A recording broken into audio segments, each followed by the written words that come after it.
আজ বিশ্ব প্রকৃতি সংরক্ষণ দিবস।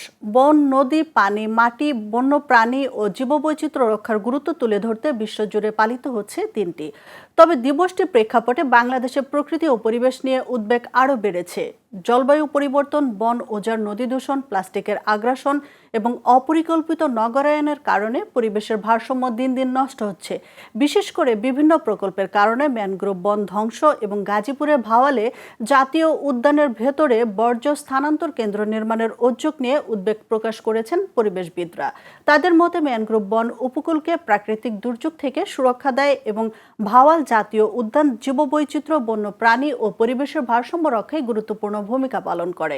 বিশেষজ্ঞরা বলছেন, প্রকৃতি রক্ষা শুধু সরকারের দায়িত্ব নয়, গাছ লাগানো, প্লাস্টিকের ব্যবহার কমানো, পানি ও বিদ্যুতের অপচয় রোধ, নদী খাল পরিষ্কার রাখা এবং শিশুদের পরিবেশ বান্ধব হিসেবে গড়ে তোলার মতো ছোট ছোট উদ্যোগই ভবিষ্যৎ প্রজন্মের জন্য নিরাপদ পৃথিবী নিশ্চিত করতে পারে।